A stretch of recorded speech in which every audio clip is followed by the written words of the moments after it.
The water took the floor before dawn. Not a trickle, not a warning. 1 hour the stones were dry, and the next the river had simply decided it was done being a river, and had chosen instead to be everything. The road, the square, the cellar, the doorway, every low thing in the valley, for as far as Marta could hear, which was far, because the sound of floodwater is not the sound of rain. Rain falls, floodwater moves. It moves with intention. It moves the way a slow and enormous animal moves when it has finally stood up and decided to go somewhere. She had been awake already. She was always awake at that hour, which her mother used to call the hour the dead change shifts, the old ones going, the new ones settling in. Her mother had an opinion about everything. Now she had an opinion about nothing, which was harder to live with than anyone had warned her. The village had left the day before.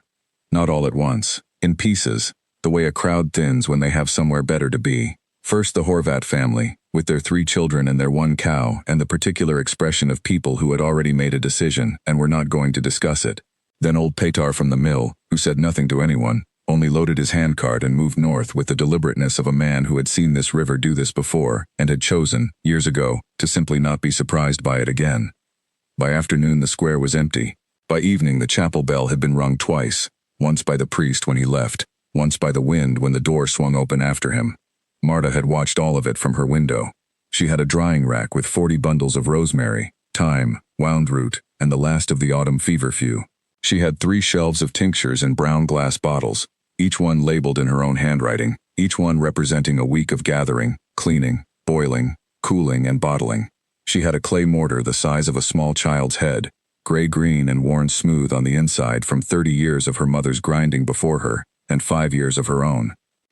It had crossed her mind to go. She had stood at the door with her coat on and considered it the way she considered everything, plainly, without ceremony. Then she looked at the drying rack. 40 bundles, 3 shelves, a lifetime of gathered knowledge in brown glass and dried stem.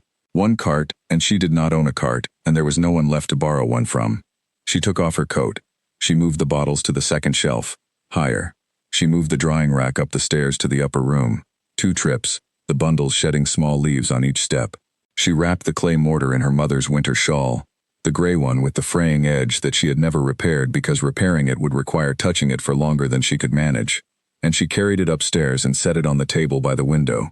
Then she went back down and watched the water come in under the front door.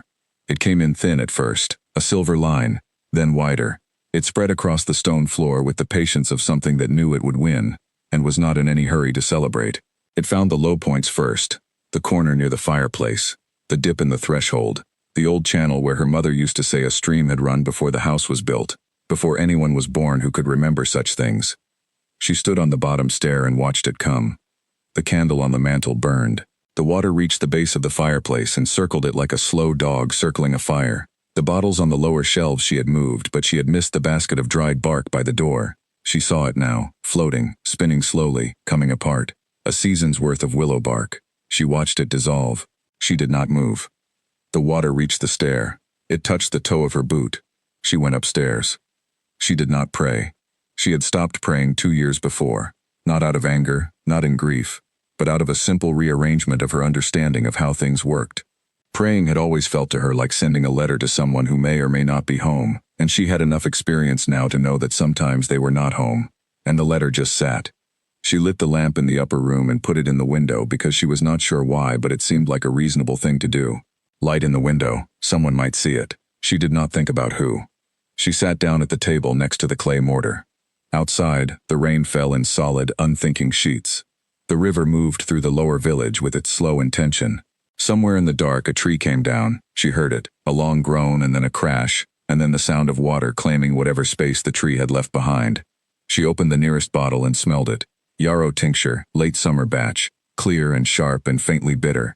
Good. She put the stopper back. She opened another. Comfrey oil, thick and dark. She had made this one on a day in September when it rained just enough to keep her inside, and she had spent the whole afternoon with the oil and her thoughts, and neither one had given her any trouble. She went through the bottles one by one, not inventorying, not planning, just touching them, knowing them. The lamp burned in the window. At some point past midnight she heard something in the water below. A sound that was not the river and not the rain and not the wind working at the shutters, a labored, irregular sound. A sound that had rhythm and intention, not the river's cold intention, but a warmer, more foolish one. She went to the window. The valley below her was a dark mirror, broken only by the rain. She could not see the square. She could not see the road. She could barely see the tops of the fence posts, just 3 inches of wood standing above the water's surface like the suggestions of a fence.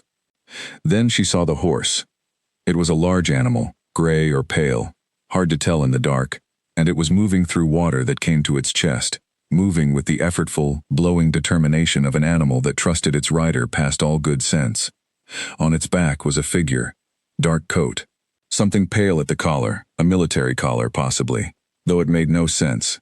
It made absolutely no sense. What was a military man doing in the flood? What was anyone doing in the flood? She was the only person left in this valley, and she had stayed, because she had reasons, solid reasons, 40 bundles of rosemary and 3 shelves of tinctures, and a clay mortar wrapped in a gray shawl. What was his reason? The horse went down. Not all the way down. It found its footing again. It lurched. It threw its head back and found the surface and kept moving. But the rider came off. One moment there, next moment gone, and then the water was moving and she could not see him, and the horse was swimming now, free, heading for higher ground with the unashamed pragmatism of horses. She pressed her hand against the glass. The water below her window was deep, perhaps to her waist, perhaps higher. The current moved in the thin, treacherous way of floodwater that looks slow and is not. She could not see him. Then a hand appeared on her window ledge. Just a hand, gripping the stone. Then another hand. Then a face coming up out of the dark water, pale with cold, wearing an expression she would describe later, years later, to the woman who wrote down her story, as deeply inconvenienced. She looked at him. He looked at her. She picked up the nearest clay pot from the table, a small one, chips in the rim. She used it for soaking bark, and she threw it at him. It hit him above the right eye. He made a sound. He did not let go of the ledge.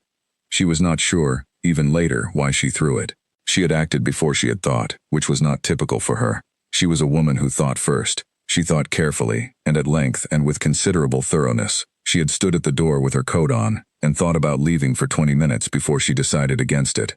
And she had picked up the pot and thrown it in approximately 2 seconds, which suggested that her body had registered something her mind had not yet processed. A stranger, a man, in the dark, at her window, in a flood that had swallowed the road and the square and the chapel steps. He looked at her through the water running down his face. There was blood above his eyebrow, not much but real. His coat, which was indeed military, was plastered to him. He looked like a man who had been through something and was not prepared to discuss whether it had been a good idea. He said, in accented but adequate Bosnian, "I am going to need to come inside." She looked at him for a long moment. "You," she said, "are going to need to explain yourself first." He blinked water out of his eyes. His grip on the ledge was good. She could see the knuckle of it, the white grip of a man who was cold and tired, and not going to drop for the sake of pride. "Alexander Voss," he said. "Duke, Austro-Hungarian Imperial Army. I saw your light." She looked at the lamp behind her. Her lamp, in her window, the one she had put there for no reason she could articulate. She looked back at him. "You rode into a flood," she said, "because of a lamp." He said nothing. The water ran down his face. The blood moved in a thin line above his eyebrow. "Yes," he said, finally. She had not expected that. She had expected a better reason.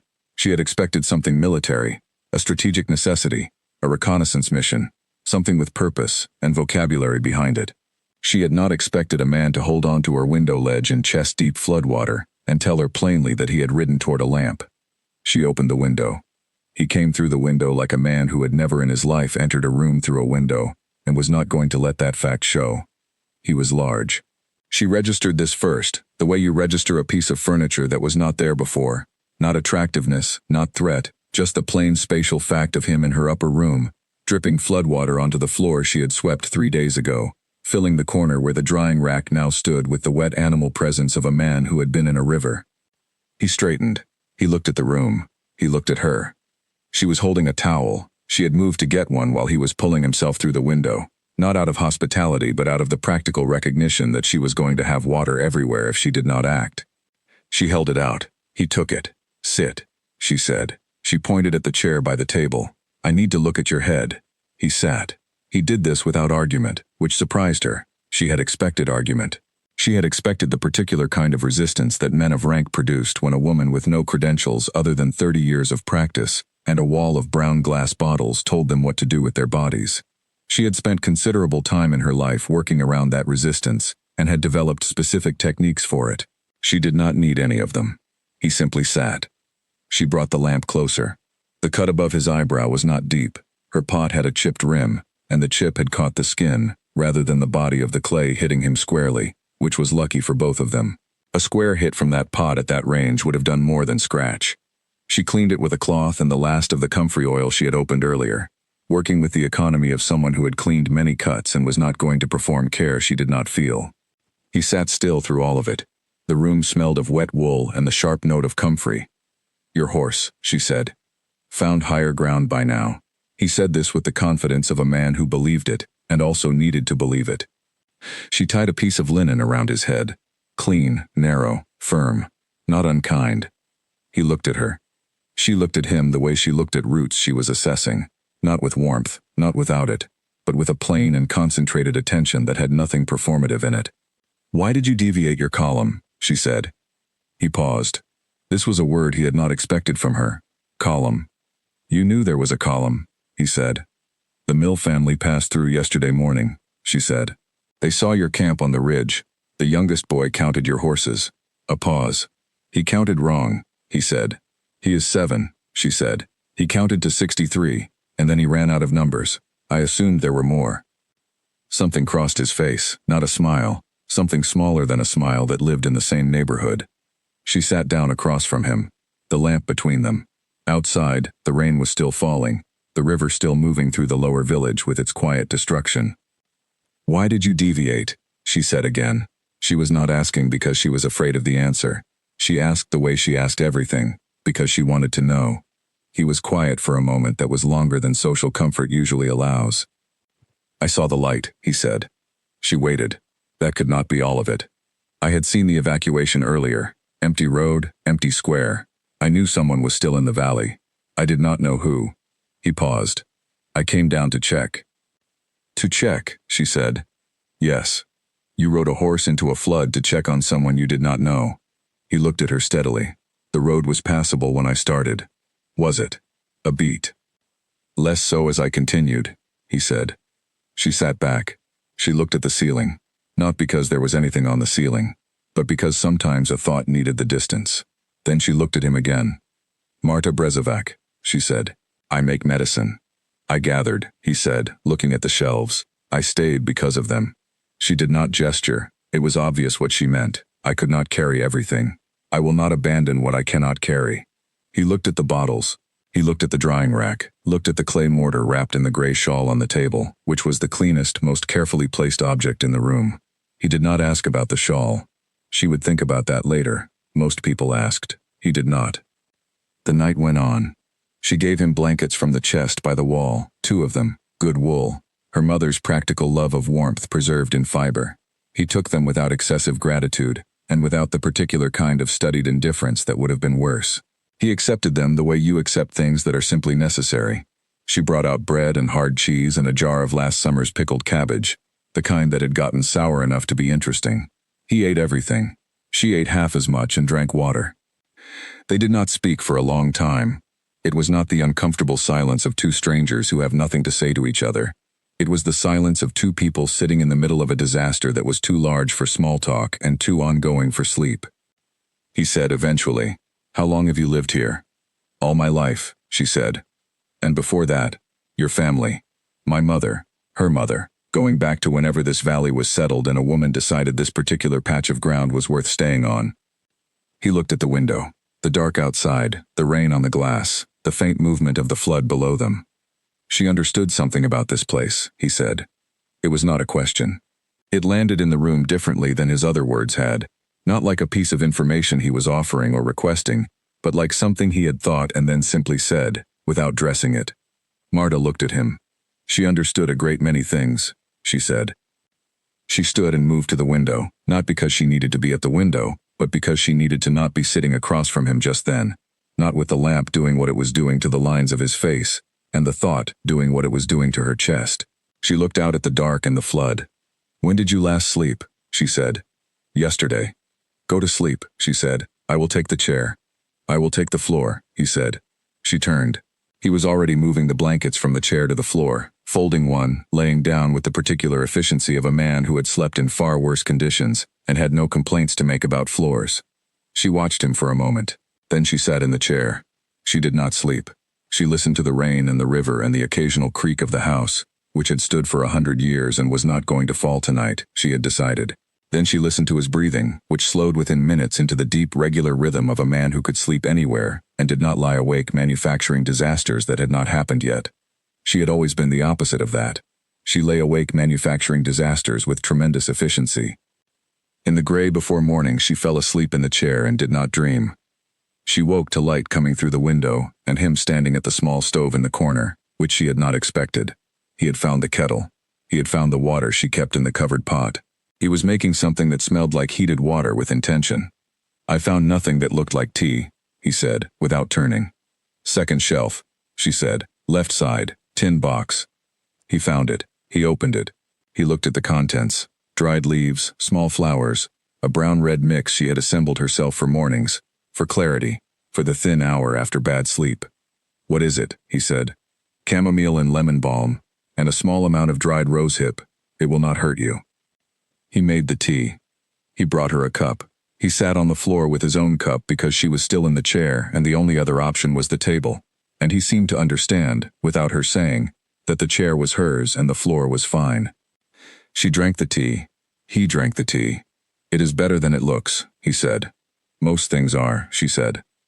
The morning came in properly then, pale and wet, the rain lighter now, the sound of the river below changed.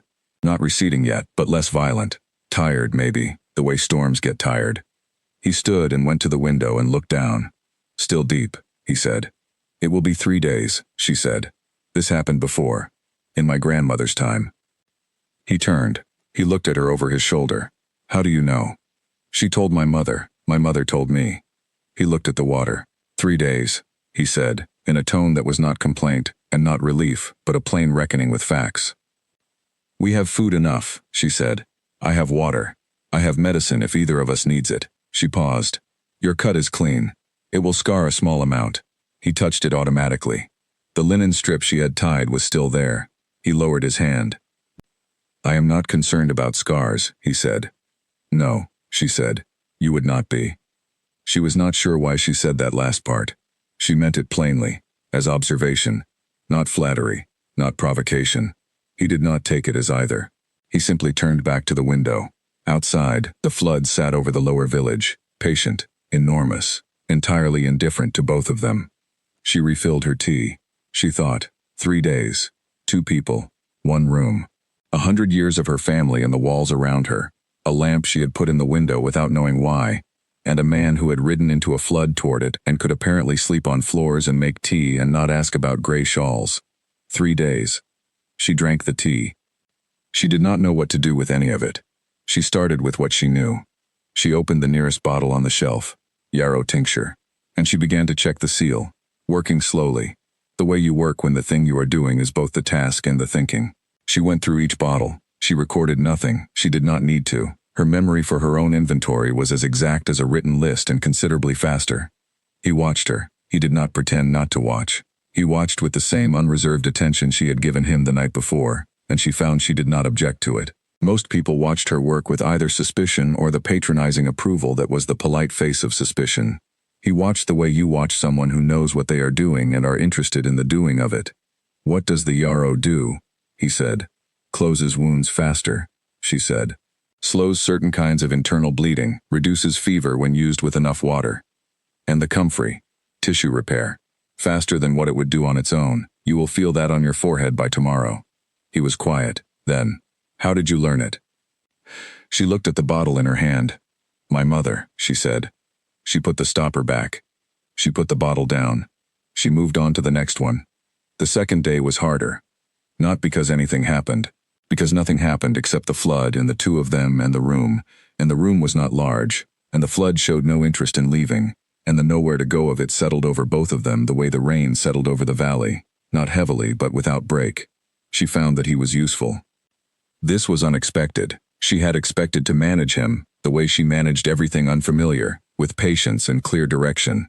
She had expected a man who stood where she needed to stand and required instruction on the obvious. Instead, she found that he located the problem before she had to name it. The shelf bracket that had been soft since summer. He noticed it without her mentioning it and reinforced it with the small iron peg he found in her toolbox, which she had forgotten she had. He found the leak in the ceiling corner before she saw the water dripping, stopped it with a folded cloth pressed into the crack with the handle of a spoon. He did these things without announcing them. He did not say, "Look what I fixed." He fixed them and moved on to the next thing. She was trying to decide how she felt about that. They had talked through the morning. She had asked about the wars. 3 of them, she had counted from what she knew. The Austro-Prussian, the Franco-Prussian, the border actions in the east that the newspapers called skirmishes, and the soldiers called something else. He answered her questions about each one with the same economy he brought to everything. Not evasive, not dramatic, just precise. He said what had happened. He said what the ground had looked like. He said what the casualties were and in what proportion. He did not say how he had felt about any of it. She did not ask. That was not the contract of the conversation. He asked her about medicine. Not the polite asking of a man pretending to be interested. She knew the difference. She had spent enough dinners watching men nod while she spoke about roots and seasonal preparation, and the specific intelligence of local plants, nodding with their eyes already wandering. He asked and then asked the next question, and the next question came out of what she had just said, which meant he had listened to what she had just said. She was trying to decide how she felt about that too. In the afternoon, the rain stopped. Not the flood. The flood continued its patient occupation of everything below the first floor mark. But the rain stopped, and the clouds moved apart enough to let a thin winter sun through, and the light that came into the upper room was pale and honest and showed everything plainly. The water-stained plaster, the worn floorboards, the bottles on the shelves with their handwritten labels, the man across the table from her who had a clean linen strip above his right eyebrow and was holding a dried sprig of feverfew she had handed him 20 minutes ago when he asked about it, turning it in his fingers while she explained the harvest timing. He had hands that knew how to hold things. She noticed this the way you notice a structural quality, not superficially, not with the flushing confusion she associated with young women who had not yet built the interior architecture for managing such observations. She noticed it the way she noticed when a particular plant was stronger than she expected from the soil it had grown in. It was information. She filed it away. "You said this grows only in late summer," he said, still turning the sprig. "Last 2 weeks of August," she said. "If you pick it early, the potency is less by half. If you wait past September, the flowers have gone, and the leaves have given too much to the seeds to be worth harvesting." 2 weeks, he said. "Out of a whole year. Most things are like that," she said. "They have their moment. The knowing is in recognizing when the moment is." He looked up from the sprig. She looked back at him with the same plain attention.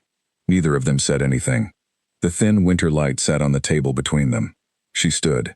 She moved to the shelf and rearranged 2 bottles that did not need rearranging. That evening they talked about botany, then the war in the East, then whether the Habsburg administration was going to build the railway extension that the provincial governor had been promising for 3 years. She had opinions. He had information. Their conversation had a quality she did not know the word for in Bosnian, but recognized as the sensation of a mind finding an equal footing. She was not sure she had expected that. She had expected a military man. She had expected the kind of intelligence that performed well in formations and deteriorated outside them. Instead, she found a man who had read widely and thought about what he had read, who listened to what she was saying before deciding what he thought about it, who was capable. This was the rarest thing she had ever observed in a room with another person, of changing his position mid-conversation when she gave him a reason to. She had known 3 men in her life who could do that. One was dead. One was in Sarajevo. One was currently sitting across a table from her in a flooded house holding a dried sprig of feverfew with the care of someone who understood it was not casual. On the second night she told him about the rosehip harvest she had done in October. This led to the properties of the plant in preparation for winter illness, which led to the question of whether the knowledge she carried was written down anywhere, which led to her answer that it was written in her own notebooks and nowhere else, which led to his question, asked in the same even tone as all his other questions, of what would happen to the knowledge if something happened to her. She looked at him. "I am 40 years old," he said. "I ask as a practical matter." She had considered this before. She had considered it with the particular form of grief that is not grief for yourself, but for the things you will take with you. The grief of the library, her mother used to call it. When the person goes, the library goes too. "I have a notebook," she said. 30 years of entries. "Would anyone here know what to do with it?" he said. No. Who would? She thought about this. A doctor, perhaps. If the doctor was willing to read what a woman in a provincial village had written about plants and take it seriously. He was quiet. Then, doctors are not known for that. No, she said. There are societies, he said. Medical societies, botanical ones, in Vienna. She looked at him. I am not suggesting anything, he said, with the care of a man who was suggesting something and knew it and was choosing not to press. No, she said. He let it rest. But she sat with it, that night, in her chair. He had returned, without being told, to his place on the floor. And she turned the idea over the way she had watched him turn the sprig of feverfew. A room of men with long titles and clean hands and 30 years of formal education looking at a woman's notebooks, looking at the dried flowers she pressed into the margins when she forgot she was doing it, reading the notes she had made in her own shorthand, which nobody else could read, because she had never expected anyone else to read them. At some point in the night, she said, into the dark, my mother wrote nothing down. He was awake. She had not been certain he was awake. But he said, no. She said, if you need to write it down, you do not know it well enough. She paused. I disagreed with her about that. Silence. She was remarkable, she said. 3 sentences, and then she was done, and she turned her face to the window, and that was all she said about it. He did not say he was sorry. He did not say anything about grief, or loss, or the remarkable women who went away and left the people who loved them to carry a library alone. He said nothing at all. She was not sure why that was the right thing. She only knew that it was. The 3rd day the water began to drop. Not fast, not in the dramatic recession of something departing in shame. Slowly, the way the flood had come, with patience and without ceremony. An inch in the morning, another 2 by afternoon. By evening she could see the top step of the front door. He stood at the window and tracked it with the same attention he had given to everything in this room over 3 days. She stood beside him. They were close enough that she could feel the warmth of him, which was different from the warmth of a room or a fire, which was specific and directed. Tomorrow, he said. Tomorrow, she agreed. She did not know if either of them was talking about the flood. She went to the shelf. She picked up the yarrow tincture again. She had set it down and picked it up 100 times in 3 days. It was her thinking object, the thing her hands went to when her mind was moving. Your adjutant will be concerned, she said. He is always concerned. He has found it efficient to stay in a constant state of mild concern, so he is never unprepared. She almost laughed. It came up in her chest like something that did not know which way to go. He will think something terrible happened to you, she said. Something terrible did nearly happen to me, he said. A woman in a second-floor window threw a pot at my head. She set the bottle down. I was startled, she said. You were armed, he said. She looked at him. He looked at her. Something passed between them that had no name she could attach to it. Not yet, maybe not ever. Maybe names were not the point of it. She picked up the bottle again. What will you tell him, she said. Your adjutant. When you return. That I conducted a welfare check on a remaining civilian and found the situation stable. Stable, she repeated. Stable, he confirmed. And there was nothing in his voice that matched the word, and they both knew it. The evening came in quietly. She made the herb tea again. Both cups, without asking. He accepted his from her hand. She sat at the table. He sat across from her.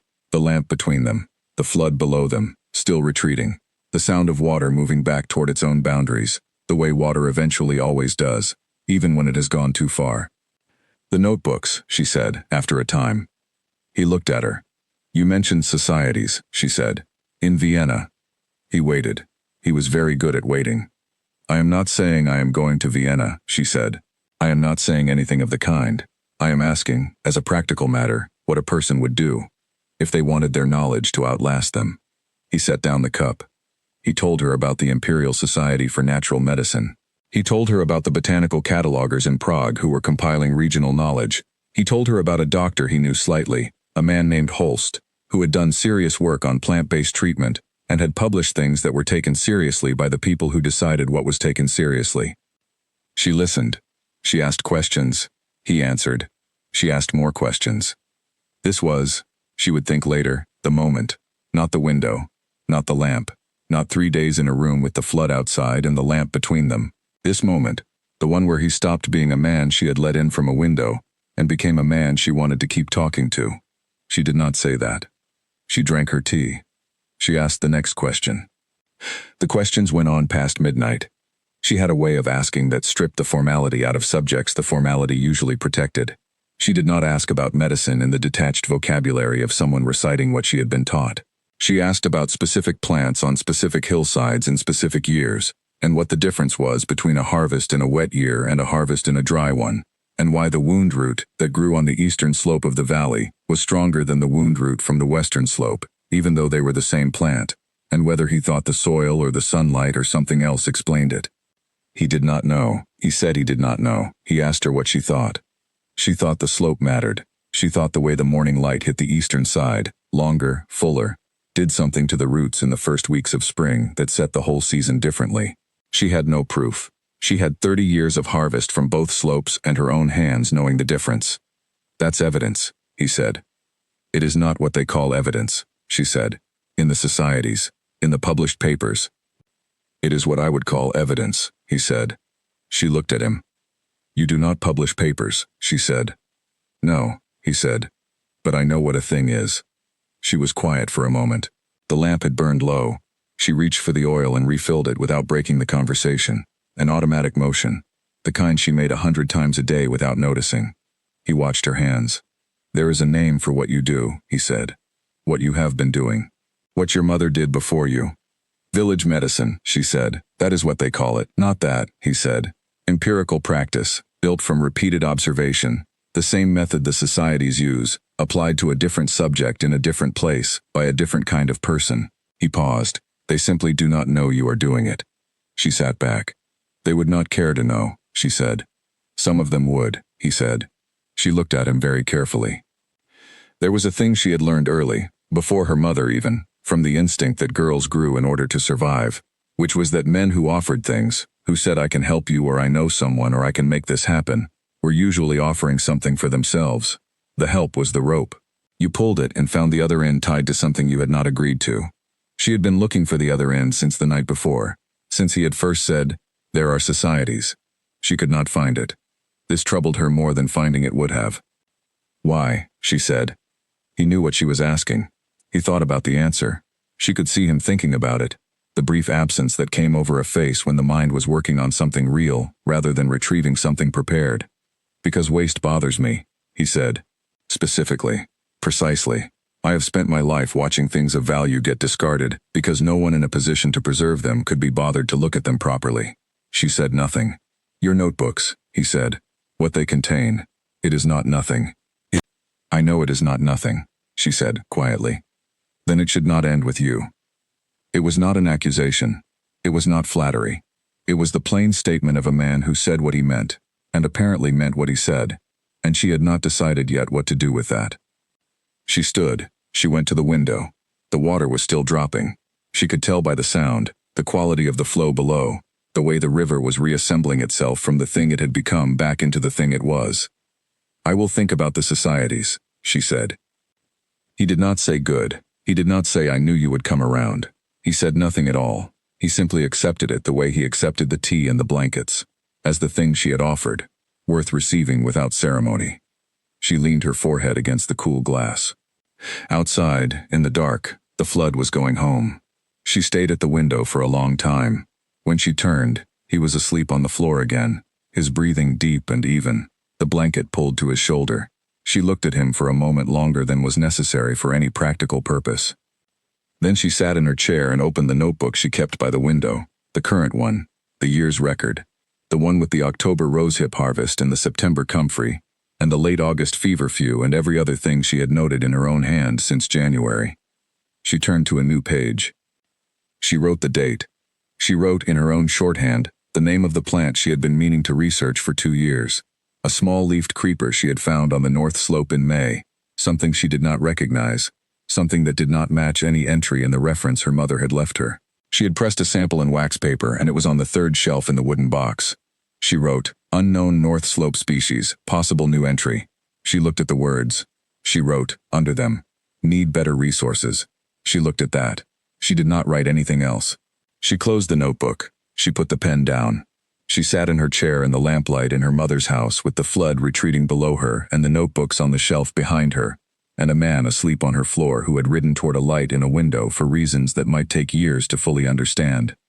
She looked at the clay mortar and its gray shawl on the table.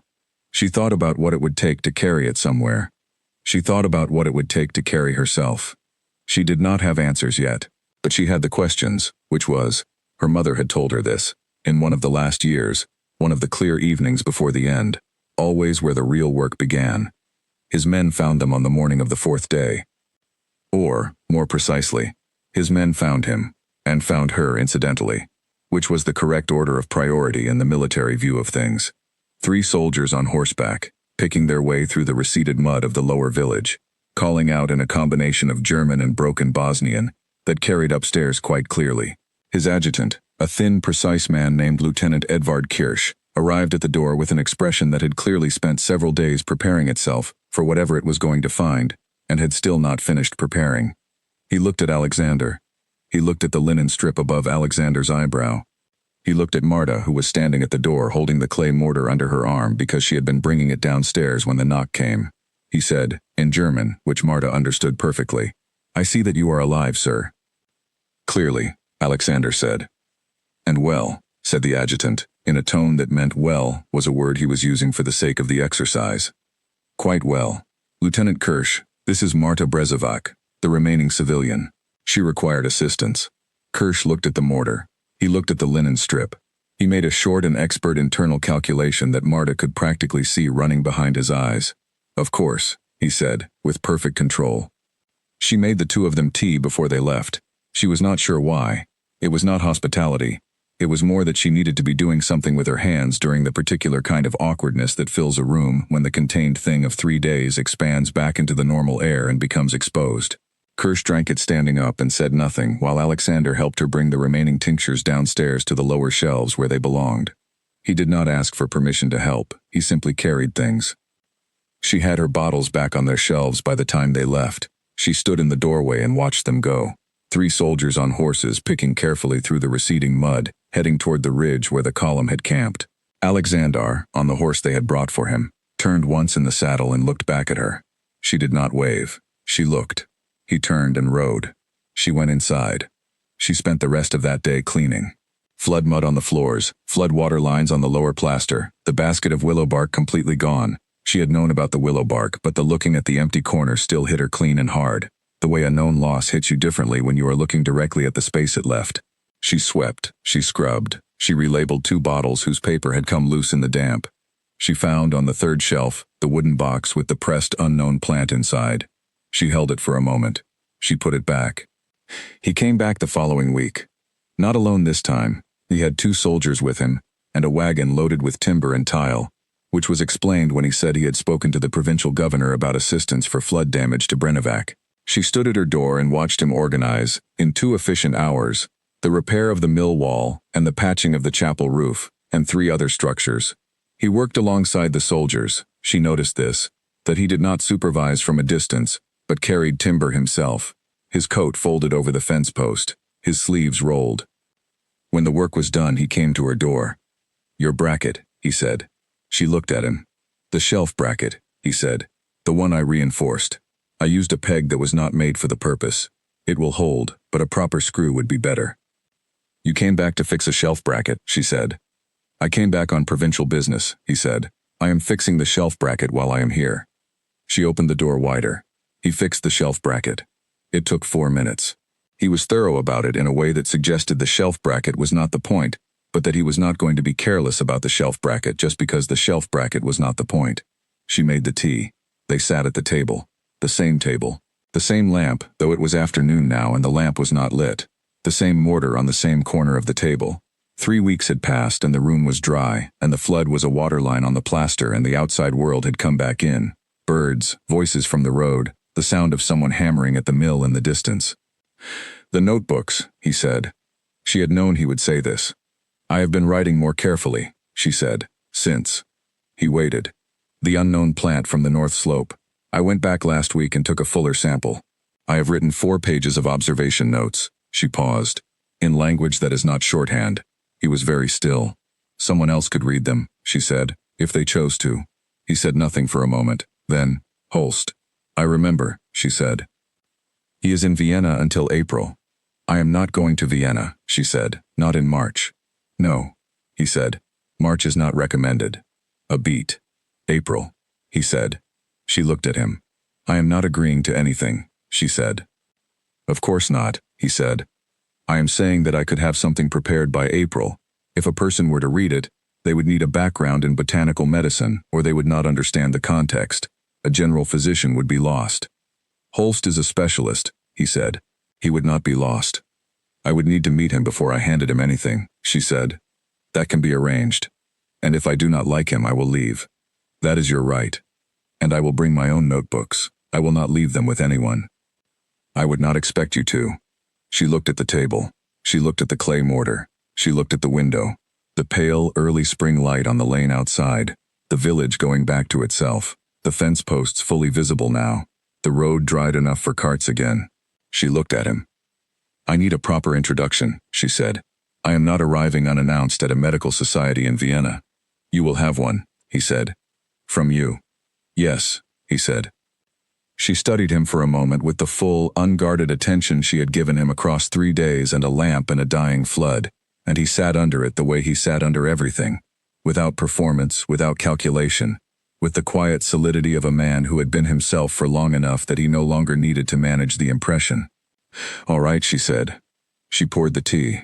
He came to Brenovac twice more that spring, once on provincial business, genuinely, to oversee a survey of flood damage for the governor's report. Once not on any kind of official business at all, arriving on a Thursday afternoon with no stated reason, which he did not offer and she did not request, and they walked the north slope together while she showed him the unknown plant and explained the growth pattern and the texture of the leaves and the way the color changed toward the tip. He asked questions. She answered. They walked back down the slope in the low afternoon light, and he stopped once to look at the valley spread below them, the village with its repaired mill, the river in its right banks, the fields coming green, and she stopped beside him and looked at it too. It is a good place, he said. Yes, she said. It is. She meant it the way she meant everything, plainly, without sentiment, with the full weight of 37 years of belonging to a particular piece of ground. But she also meant it for the first time the way a person means it when they have imagined describing it to someone else, with the small additional brightness of the world seen through another pair of eyes. He wrote to her in May. A formal letter, which arrived with the provincial post and was opened by her at the kitchen table on a Tuesday morning, while the window was open and the spring birds were being argumentative in the old apple tree. The letter informed her that Dr. Holst had agreed to a meeting and that a date in late June was proposed. It gave the address of the medical society. It said that accommodation had been arranged with a family he knew near the Ringstrasse. It said the journey from the valley would take 2 days by coach and 1 hour by train. At the bottom of the letter, below his signature and his rank and his title, he had written one additional line. The line said, "The plant from the north slope." I looked it up. It appears in one reference from Carinthia, 1831, as undescribed. You may be the first to document it. She read that last line 3 times. She put the letter down. She sat in the morning light in her mother's kitchen, with the birds arguing in the apple tree, and the smell of spring coming through the window, and the clay mortar on the table beside the letter. She sat there for a long time. Then she got up. She went to the third shelf. She took out the wooden box with the pressed plant inside. She opened her notebook to a clean page. She wrote the date. She wrote, "It has a name. We are going to find it." Vienna in late June was a city that did not know she was coming, and would not have rearranged itself if it had. She arrived in the early evening, the coach hot and dusty from the final miles of road before the train enormous and loud and entirely unlike anything in Brenovac, the city enormous and loud in the same entirely unlike way. The woman who met her at the station was a Dr. Holst's wife, a Viennese woman in her 50s named Eleanor, who spoke in rapid German, and had clearly been briefed on the situation. She used simple words with Marta, without making a performance of using simple words, which was a skill Marta recognized and respected. Eleanor brought her to the house near the Ringstrasse. It was the largest private home Marta had been inside. She walked through it with the neutral expression she wore when navigating environments that required one. Her room was on the 2nd floor. It had a window that overlooked a garden. She unpacked the 2 trunks she had brought. Clothes, notebooks, the wooden box with the plant samples, the clay mortar wrapped in the gray shawl at the center of one trunk, surrounded by everything else the way the most important thing in a house sits at the center of everything else. She put the mortar on the windowsill. She sat on the bed. She had been in this city for 2 hours. She did not know anyone in it except a woman she had met an hour ago, and a man she had known for 5 months and 111 letters. She had counted. It was not the kind of thing she did, and then she counted. Sent in that time. She opened the nearest notebook. She read her own handwriting. This steadied her. It always steadied her. He came the next morning. Not early. She had expected early from him. It seemed like his natural register. But he arrived at a reasonable hour, at the door, and Eleanor showed him to the sitting room where Marta was already waiting with her notebooks stacked on the table and the wooden box beside them. He looked different in Vienna, not less himself, more, himself surrounded by things that matched him, which made the contrast more visible, which made the fact that he had ridden a horse into a flooded valley in Bosnia to knock on a second-floor window more clearly the thing it had always been. He looked at the notebooks. He looked at her. "How was the journey?" he said. "Long," she said. "The train is very loud." "Yes. I was not expecting the size of it." "No one is," he said. "Even people who have ridden on them before." And she pushed the notebooks toward him, not as an offering, as a statement. "I have cross-referenced everything against your Corinthia reference," she said. "The plant does not match exactly. There are 3 morphological differences. They are noted on page 42. He sat down. He opened the notebook to page 42. He read. She watched him read. His reading face was the same as his listening face, close, without performance, with the quality of a mind working on something real. "You drew it," he said. "I cannot not draw it," she said. "If I am trying to describe a physical thing in words, I eventually run out of words and reach for a pencil."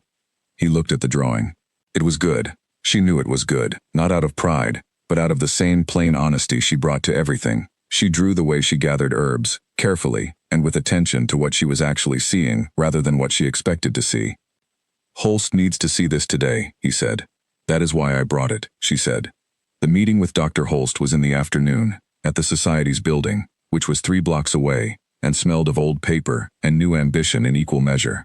Dr. Holst was a man in his 60s with the carefully maintained authority of someone who had built his reputation over decades and was watchful about who came near it. He shook her hand. He looked at the notebooks. He read for 40 minutes without speaking. Marta sat. Alexander sat beside her. Across the table, Holst turned pages with the careful hands of a man who understood what he was holding. When he looked up, his expression was different from when he had come in. Not warm. He was not a warm man. But something in it had shifted. The way the expression of a person shifts when they encounter something they had not expected to be serious, and find that it is. "The documentation is methodologically sound," he said, in German that was careful enough for her to follow. "I know," she said. A pause. He looked at Alexander. Alexander's face said nothing. His face never said nothing. It was simply that what it said was not for Holst. Holst looked back at Marta. "The North Slope specimen. You said 3 morphological differences from the Corinthia record." "Yes. The leaf margin, the stem cross-section, the root structure, which I could only partially examine without destroying the sample. But what I have is on pages 44 and 45. He turned to those pages. "You will need to go back," he said. "Full root extraction, dried and pressed in the correct method." He paused. "I can give you the correct method." "I know the method," she said. "I have been pressing plant samples since I was 8 years old." A shorter pause this time. "Yes," he said. "I imagine you have." He proposed a formal collaboration. The word he used, collaboration, was careful in the specific way that careful words are careful, covering something underneath. Marta sat with it for a moment, feeling the shape of it, the places where it pressed. "My name will be on what I write," she said. He looked at her. "If I contribute observations, they will carry my name. Not a footnote. Not an acknowledgement, a named contributor." Silence. "That is not the standard format," he said. "I understand that," she said. "I am telling you what my format is." Alexander had not moved, had not intervened, had not glanced at her the way men glanced at women in professional rooms when the woman said something the men in the room were not going to like. The glance that said, "Steady, careful, let me handle this." He did none of that. He sat beside her with the same stillness he had carried through 4 days of flood and 3 months of letters. Holst looked at him. Alexander looked back at him with an expression of complete neutrality. "It is a reasonable request," Alexander said, as though they were discussing timber loads. Holst considered. "A named contributor," he said. "For the observations from the field, the analysis and published methodology would remain under the Society's standard attribution." She thought about this. For now, she said. Holst blinked. I will agree to that as a beginning, she said. I reserve the right to renegotiate when I see how the first paper is handled. She said this with the same tone she used when she told patients the dose and the timing, plainly, without apology, as a person who had thought about the matter and arrived at a position. Holst was quiet for a long moment. Then he said, Very well. They walked back to Eleanor's house afterward, through the June evening, the Ringstrasse, busy with the particular Viennese busyness of a city that considered being busy a mark of civilization. She said, He was going to say no. He was considering it, Alexander said. He looked at you when I asked. Yes. You said nothing. You did not need me to say anything. She walked for a moment with that. People will know we arrived together, she said. They will draw conclusions. They will draw conclusions regardless, he said. They began drawing them the moment Kirsch saw me at your door. She thought about Kirsch's expression. He thinks you are a fool, she said. He thought I was being one. Yes. Were you? Alexander was quiet for half a block.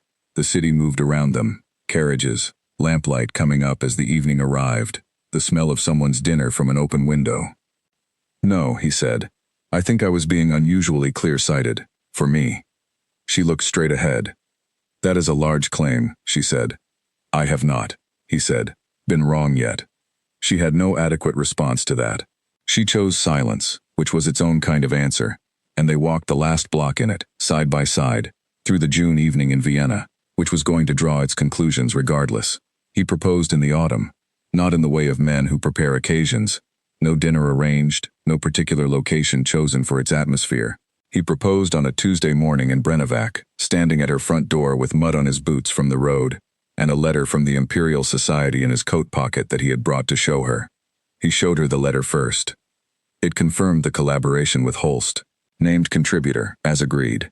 The North Slope specimen had been formally registered for taxonomy review, which meant, the letter said this in language that was careful and technical, and she translated it instantly, that if it was confirmed as undescribed, her name would appear in the scientific record as the first to document it. She read the letter twice. She folded it and put it on the table beside the clay mortar. She looked at him.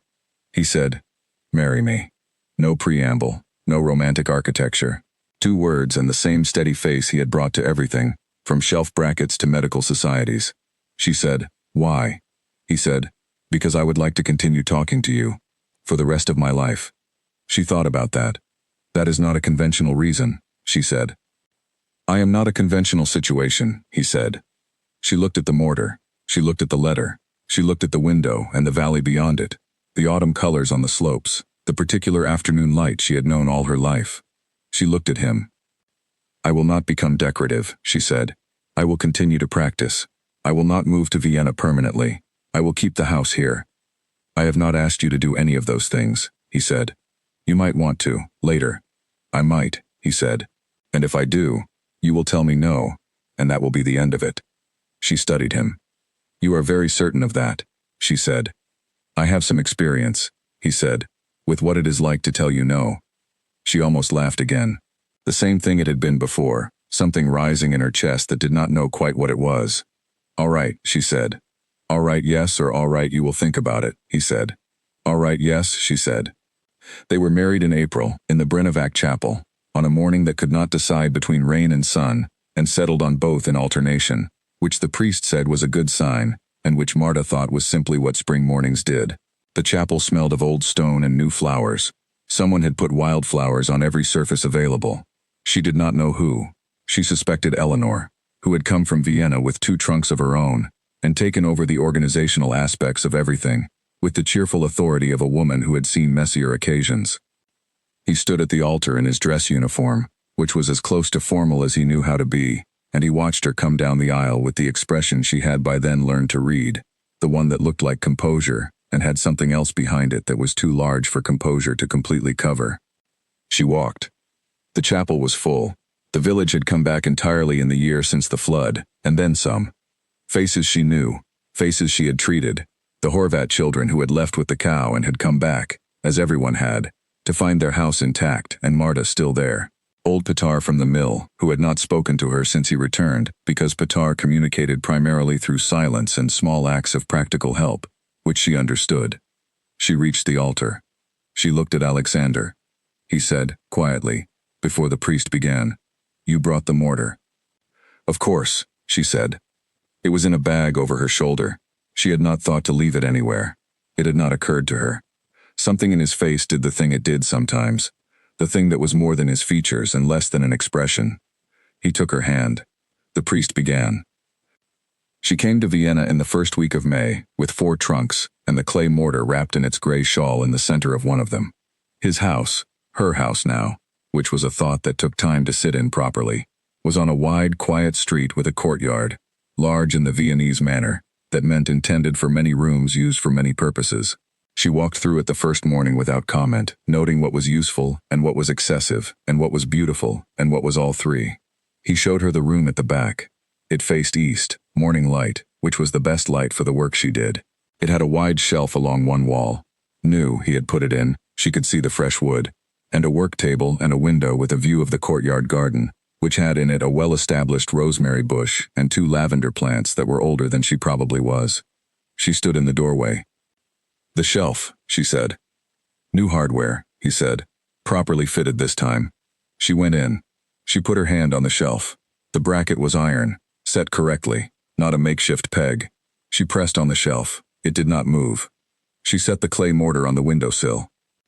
It sat there in the morning light, gray-green, worn smooth on the inside, the chip in the outer rim from where it had been carried without enough care one time or another, the weight of it, her mother's 30 years and her own 35 years of grinding.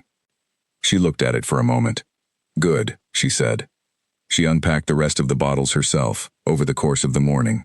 He left her to it, not because he had been told to, but because he understood, without instruction, that the unpacking was hers to do. He went about his own work, she went about hers. The house held both of them without difficulty. Vienna was harder. Not the house she learned quickly, its rhythms, its demands, the domestic organization that a house of that size required. Harder was the social world around it, the dinner tables and the drawing rooms, and the women who were expected to fill them in ways she had not been designed for, and did not intend to retrofit herself to accommodate. She was polite, she was direct. She did not pretend to be interested in things she was not interested in.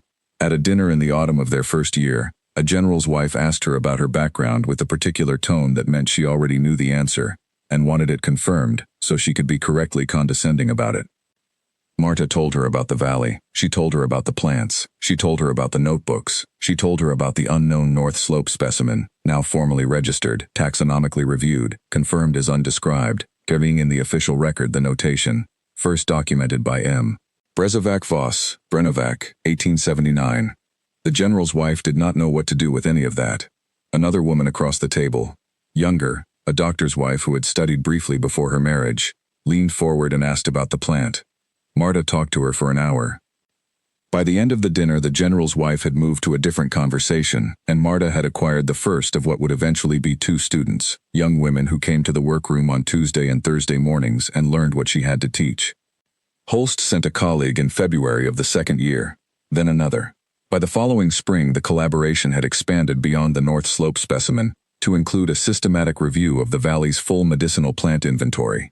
She went back every summer, to Brenovac, to the house, to the slopes, and gathered, and observed, and wrote, in language that was no longer shorthand, in pages that anyone with the right knowledge could read.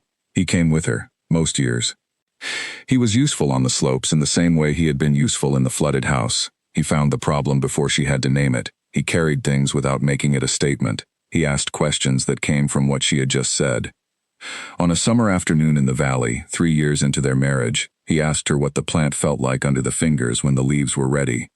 She turned and showed him, took his hand and pressed it to a leaf and described what he was feeling, the slight roughness at the tip, the cooler temperature where the moisture was highest, the way the stem gave a specific amount of resistance when you bent it gently before deciding it was ready. He felt it. He nodded. He let go of the leaf and picked up the carrying bag. She stood on the slope for a moment longer. She was not sure she had known, before this marriage, that this was possible, to stand on a slope in the valley she had been born in, and feel the ground of it more fully than she had felt it alone. She had always loved this place with the total, proprietary love of someone who had never left it. She had not known that the love could enlarge. She had not thought there was room. She had been wrong about that. The 2 students, Clara and a girl called Nell, both from Vienna, both sharp in ways the city had not finished sharpening, published their first paper together in 1886. The credit lines read, C. Brandt and E. Nell. Research conducted under the guidance of M. Brezovac Voss. She had been clear about the guidance attribution, not vanity. The specific and necessary kind of record-keeping that meant women who came after them could know where the knowledge had come from. Clara brought her a copy of the paper on a Thursday morning. She set it on the work table. Marta read it standing up, quickly, the way she read everything she had been waiting for. She turned to the page where her name appeared. She put her finger on it. She stood like that for a moment. She picked up the paper and took it to the kitchen where Alexander was having his breakfast. She put it on the table in front of him. He read it. He turned to the relevant page. He looked up. Good, he said. That was all he said.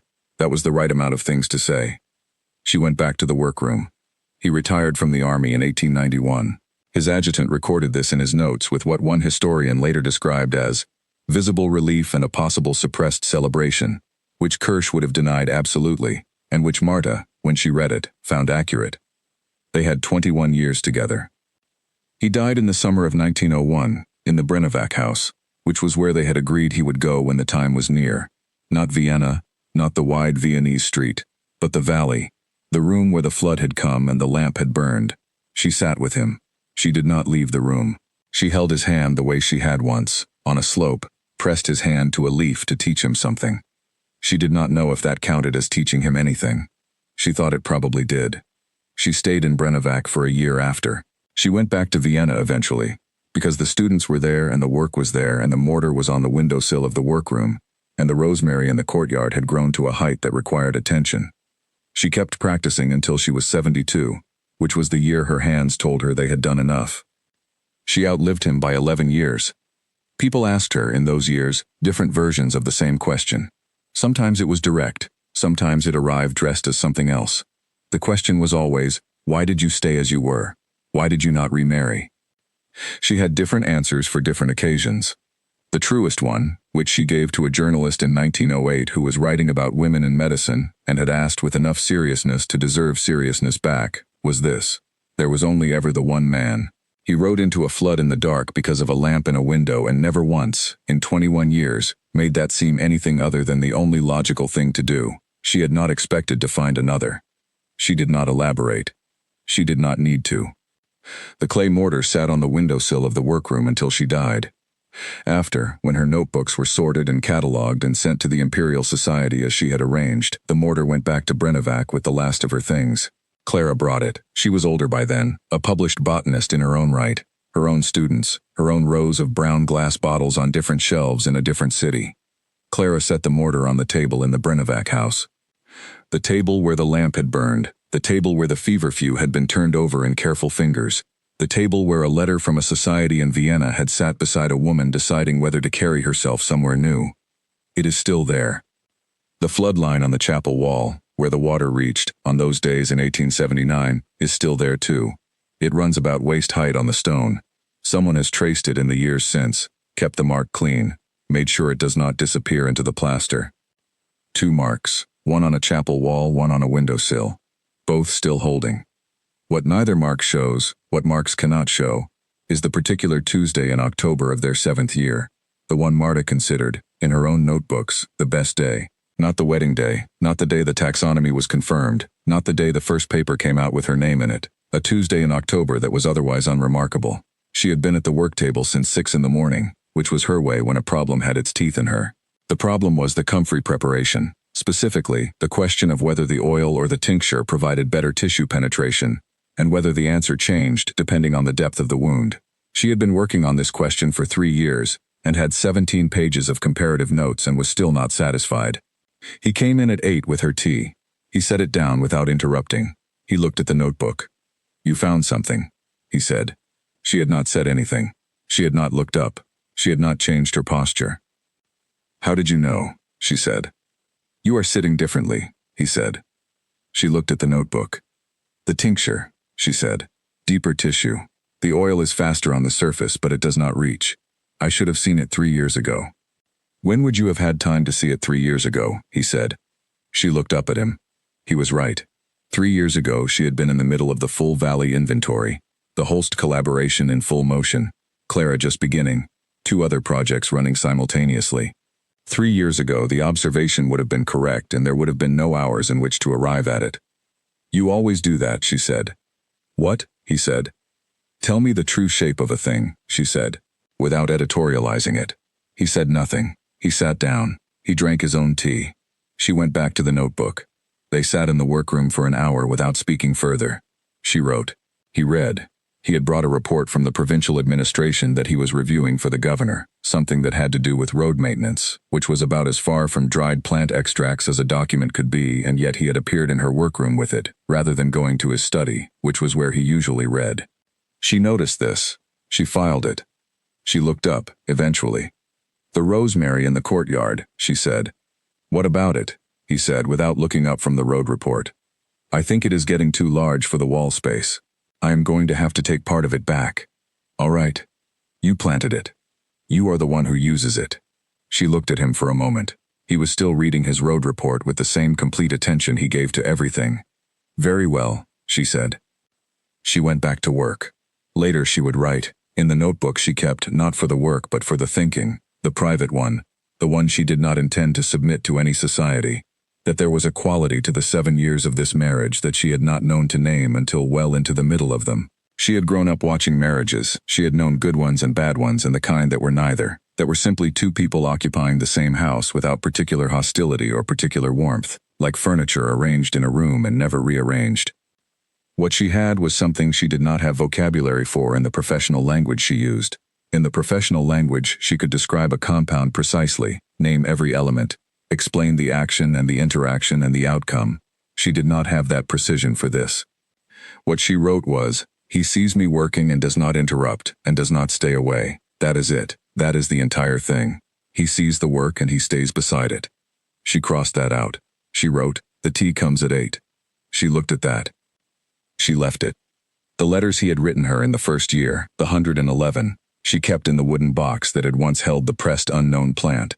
The plant was now in the Imperial collection, properly preserved, labeled correctly, her name in the record.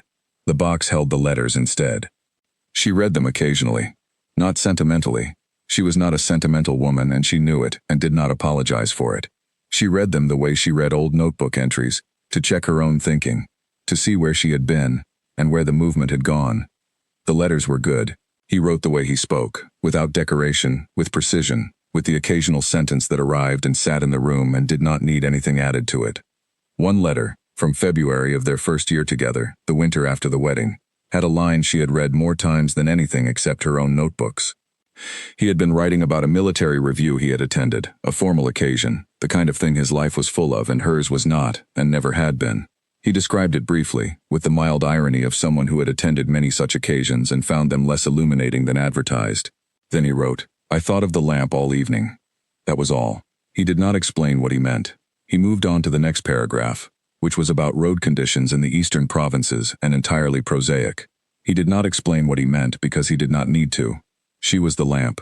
She knew it. She had known it since the night she put the lamp in the window without knowing why, and a man had appeared at the bottom of it half drowned and entirely determined, with blood above his eyebrow from her own pot.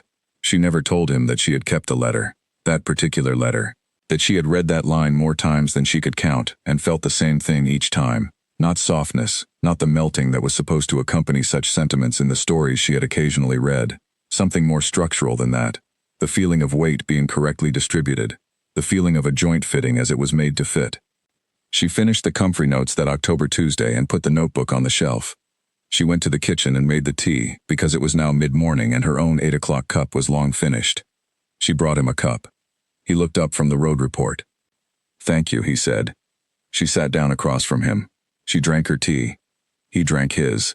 Outside, the October light in Vienna was thin and clear and fell through the courtyard window in a straight line onto the kitchen table. She thought, "This is the best day." She did not say that. She did not say it because she did not need to, and because she had never been in the habit of saying the most essential things out loud when the room already contained them plainly. She drank her tea. He went back to his road report. She thought about the comfrey notes and the question she still had about preparation depth and whether the answer changed with age of the tissue and whether there was a way to test that properly. The thin October light moved across the table. She thought, I will go back to Brenovac in the spring. She thought, I will bring better collection jars this time. She thought, I will ask Clara to come with me. Outside the courtyard, Vienna moved through its Tuesday with its large and indifferent busyness, knowing nothing about the woman at the kitchen table and caring about the matter in the way cities care about the specific lives inside them, which is entirely not at all. She had spent a long time being unknown to the city around her. She was, at this point, used to it. And she had what she had. The tea, the October light, the rosemary growing too large for the wall in the courtyard, which she was going to have to cut back, but not today. The clay mortar on the windowsill of the workroom, catching the east light every morning. The notebooks on the shelves, 30 of them now, full of the language of 30 years of attention to growing things on a hillside in a valley that no one in Vienna had heard of. Her name in the record, next to an undescribed plant, confirmed. The man across the table, reading his road report. The lamp, which had been in a second-floor window in a flood, for no reason she could have named, on a night in 1879, when the valley was underwater, and she was waiting for nothing in particular, and the world was dark, and someone had ridden toward it.